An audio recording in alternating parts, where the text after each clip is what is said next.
G'day, Steve Morgan here, Australian Bass Tournaments with the winner of the Cranka Lures round of the Daiwa BREAM Series on the Derwent. It's Isaac Harris.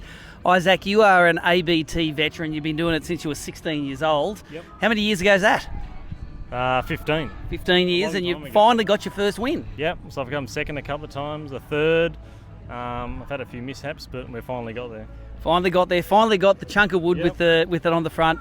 Now, it's a bit of a story. You've borrowed Adam Crick, who's also got one of these bits of wood. He's got a couple. Apparently he reckons this is his now. Oh, probably will be. The whole check probably is, but... It's not check now, mate. It's cash. Cash into the box. True. I tell him it was a great $1,000 that you won. Yeah. You get a run with that? Yep, it was 500, wasn't it? 500, yeah. Well, 500 for you, 500 for him.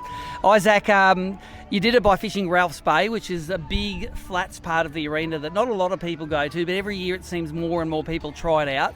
It looks like a very sterile fishery. Lots of flats with not much on them, little blots of kanji, but you milked over 10 kilos and were the only one that could do it this weekend. Yeah, look, it can be it's really tough sometimes.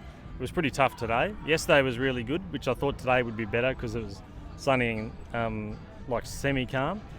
But yeah, yesterday seemed to be better for whatever reason, but it can be really tough.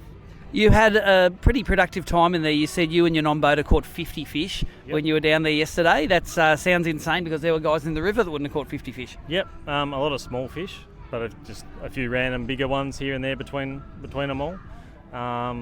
Just don't know if you're going to get a 34 or a 38 or a 32 or it's just a guessing game, which it never used to be like that, but it's slowly, I think a lot of the river fish are figuring that there's probably more food down there and they don't want to be up here. Yeah, they just go to the holiday resort down to Ralph's. I think they find it once and they stay there. Yeah. So, take us through the way you fish it. The way the country is, it's a whole lot of shallow sand flats, and they've got what look like rocks on the bottom, but they're really conjavoys, and they are lure eaters, aren't they? They are, as my non-boaters found out. Yeah, I think Mark might have lost a couple, and I think I lost 8 today, just because there was a few waves there early, and just kept hooking like the kanji that comes up this far off the bottom, and you think you're all right, but you're not. Yep. And then it's gone because you can't get in there.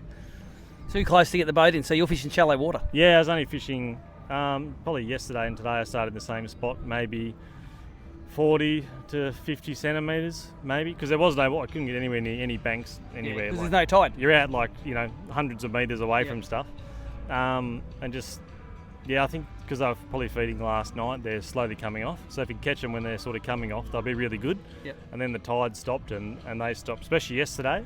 But today we sort of stayed in the same area and found a few bigger ones that I didn't fish yesterday because I didn't really see fish there. Yep.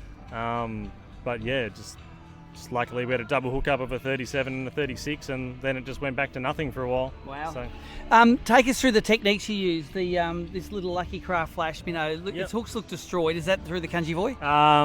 It might have been a little bit. It's actually Beery's lure, and it's only got light wire hooks on the front for some reason, so they don't last very long, but... It's the Lucky Craft Flash Minnow. That's your gun bait down there? Yeah, so I've noticed that a couple of weeks ago there was a lot of garfish around, and a few people have said the same up in the river. So that is called Ghost Sori, so it's got that little bit of blue and a little bit of silver on it, and it really stands out in the water too, the top of it, so I can see it. And yeah, yesterday that was going off. Today I didn't really use it. My son actually picked that out, so which was good. He said use this one, so I put that on, but I used this one today, which is, actually don't know, but... It's a silver one. Another silver, like, it's just a bit like a pretty fish. Yep. Or a hardy head, just green, bit of blue, silver on it, like pretty stock standard Tassie sort of colour. Why the Flash Minnow? They don't dive deep, that's the secret to it, isn't it? Because I was only fishing really shallow. You can high stick it and only runs like a couple inches. Anything else I was just catching the bottom. Yeah. So they do cast really well. And I use those at St Helens as well, and it's for shallow water, it's really good. Take us through your favourite Shimano outfit that you fish it on. So I've been using the new Stratic, and that's a 2500 with 0.6 PE Kariki braid with just 6 pound leader, and a Shimano Zodius 702 ultralight. So I switched between that and just another Stratic. I've used a lot, like Vanfords, but it's mostly the Stratics. Yep. And it's just an Anarchy. And you were saying you use a real short leader. Yeah, so my leader never really goes onto the reel. Yep. I find the casting's a lot better because you're just casting the braid. Yep.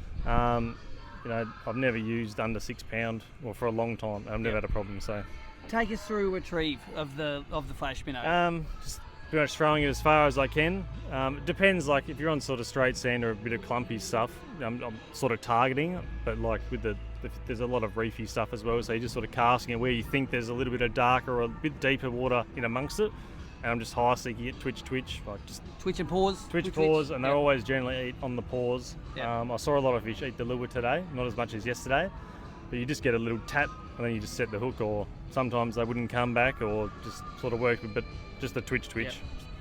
Standard brim twitch. It's the standard Tassie twitch, so yeah, but generally the pause. It's always the pause. Well, it was a lucrative weekend, $3,600 for the win. Yep. If you're talking to cricket, it was only $1,000. 500 each. Yeah. Anyone you want to thank? Definitely Shimano. Josh at Shimano. He's helped me out getting the reels and all that, and Adam for lending me the boat, and his kayak. He's actually lent me everything. So, and all his lures, which he's probably got none left. And half of his lures is going to get back. He's getting none back now. Yep. So didn't use his bent minnows, so he'd be half happy. He gets those back. Yeah, he gets those back. And Smith, like I did catch a few fish on panishes here and there, but just because it's so shallow, I just found I was snagging a lot, so I just went to the flash minnows and started getting the fish. There you go.